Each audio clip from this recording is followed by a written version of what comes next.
Hey, what's up YouTube? So in this video I got a pair of the Nike Internationalists. These are from 1982 and it's an interesting shoe. It's one of the old school classics that's like Nike's really brought back pretty hard. You can see them on NikeID right now, and they've been, for the past 5, 6, 7 years, they've been coming out, maybe even more. They've been coming out with steady colorways. Yeah, releasing quite a few of them, just different colorways, and they also had the mids. So yeah, I don't know, they must be selling well. But so this video, I just wanted to show these are an original pair, and I have a retro pair from a few years ago, actually also in the same colorway. So just wanted to compare and contrast some of the differences. Not the original box, just thought it looked good back there. So yeah, into the shoe. This is the classic colorway of the Internationalist. I'm not sure if it's like, I don't think it's the only original colorway, but it's definitely the one that you see in pictures when you see the Internationalist. So right off with the name up front, Nike Internationalist on the tongue. I'm not sure the exact colorway details of this. It's like a blue gold, kind of a blue yellow, but really cool shoe. Just screams classic Nike. Got the waffle sole, so we'll just kind of go through the shoe, and then I'll bring out the retro pair. So yeah, I got some paper in there to keep the tongue up. So yeah, right off the bat,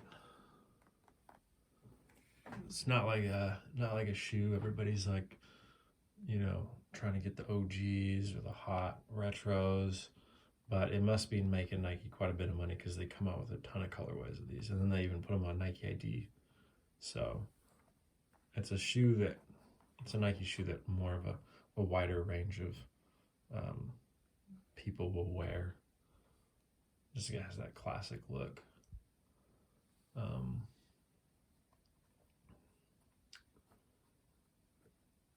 Similar kind of look to the Pegasus, a little different. Yeah, so looking up close, you got a really nice nylon here. It's that same nylon that Nike used for a lot of their old school shoes. Really thin, not super soft, but much softer than the retros. It's probably dried out a little bit over the years, but you can see how the color, you know, it's kept its color for so long, and there's even a little stain on this. These are obviously worn, but not a ton actually. This is just kind of, this fading happens to the suede. You see even DS pairs, and they have some fading, but yeah, so you have suede here, a navy suede, the nylon, more suede here, and then a really thin tongue. So that's, you know, really thin nylon. Good quality nylon though. But yeah, they were probably trying to, you know, running shoes back then, make them as light as possible, so the materials are really thin. Kind of a mesh netting up here, and then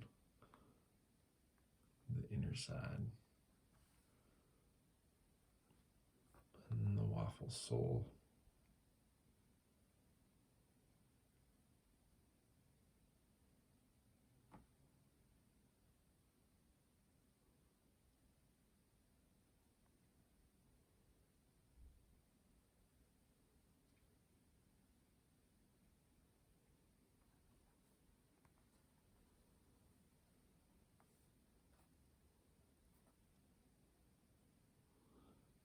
And with these shoes, they're so old, like 40 years old,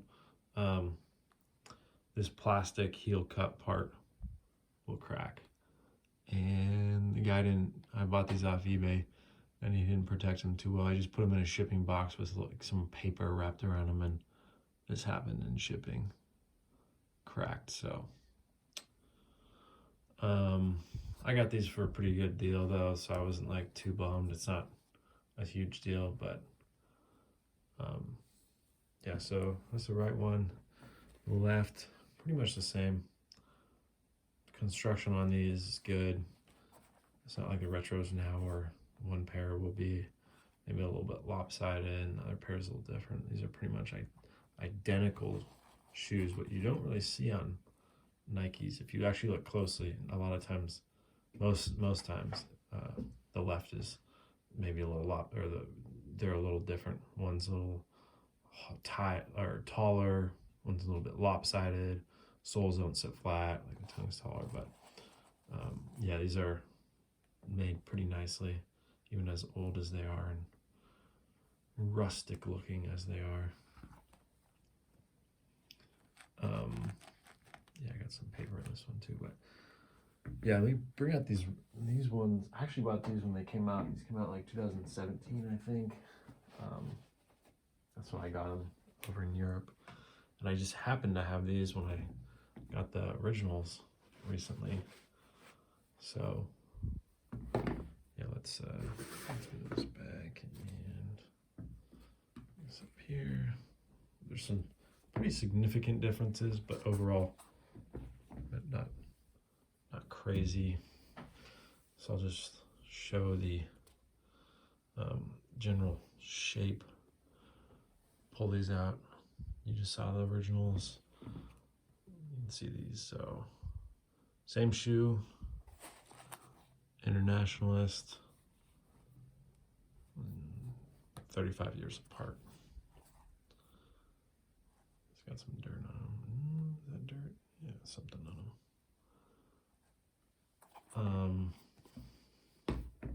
Yeah, I don't wear these anymore. They're just been sitting in my closet. But all right, so let's move this over here. So we'll compare the right shoe just because yeah, so retro here, remake. The most significant difference from what I've seen is the same difference that you see on pretty much all retro Nikes versus the originals. And it's mainly in the toe box area. You've got this kind of bulbous, bulky looking toe that curls upwards more. And these are worn, but even when I bought them new, they still have that kind of upward curl. But if you look, you know, like this size, this length here is much thicker on this retro than the originals. It's going to be a lower cut. The originals have more of a point look towards them, where these are definitely bigger. They kind of have a pointed look for, you know, just Nikes in general, but you can see that shape. It's not. It's, you know, way more bulky, like way bigger. And then on the inside, so you have that. So pull the originals. Gonna look at the inside first, and then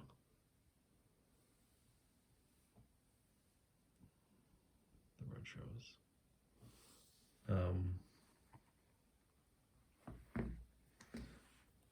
Let's see here.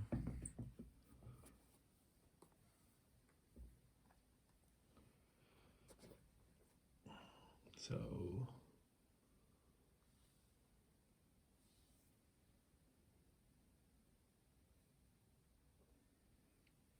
you can see the shape of the toe box here is much more pointed. This is like smaller, and then you have this, which is like a bigger look. And yeah, I mean, it's pretty much all on all Nikes. Jordan 1s are most notable. So when it does crease, you know, these these kind of have a nice, there's not any big upward bend. They still have kind of that nice slant to them.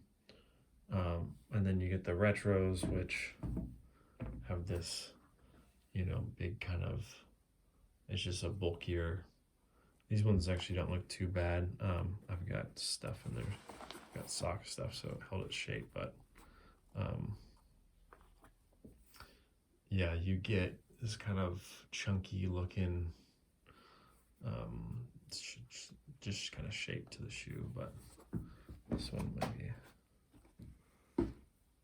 yeah, it definitely does not have the same aesthetic appeal as the, there's no slant, there's no point to it. It's like a big chunky bend. And that just looks pretty bad. I mean, when these are newer, they didn't look as bad, but yeah, I mean, that front part just doesn't look very good. And then, let's see what this one looks like.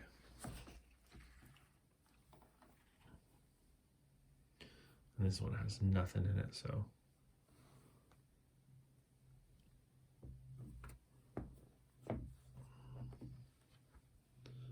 But yeah, I mean, these were running shoes back in the day, and I think all, they're much lower profile, more for performance. They just hug your foot a lot better. Original Nikes.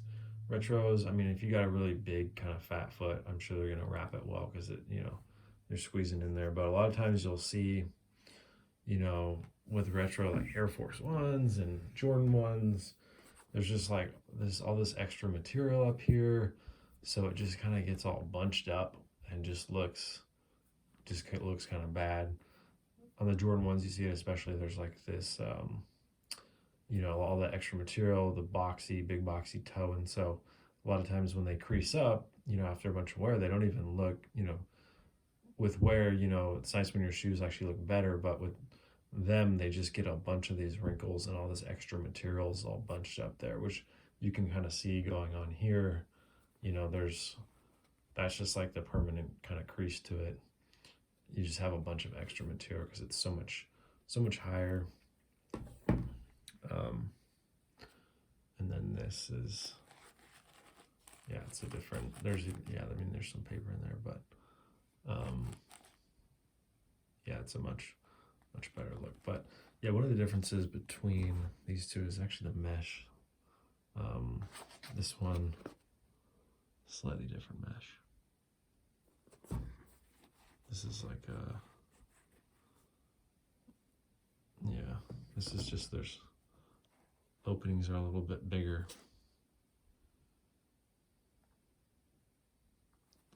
So the shoe's straight on. Let's see if I can get that angle. Retros are, wider, not as like long and narrow.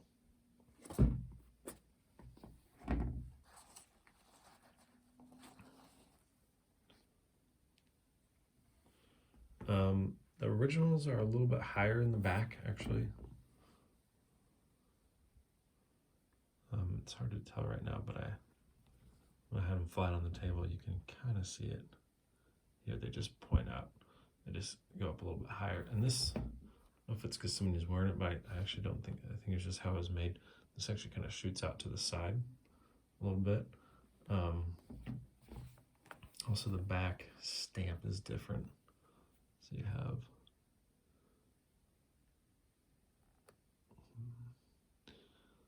this is like a real plasticky, I don't even know if it's leather. I would say probably not. It's real hard. This is a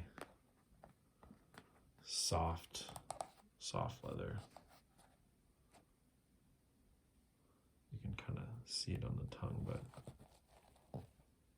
it's definitely leather, and it's just much, oops, sorry for that little cut. Yeah, it's got a little shine, a little bit more shine to it. And then this one is like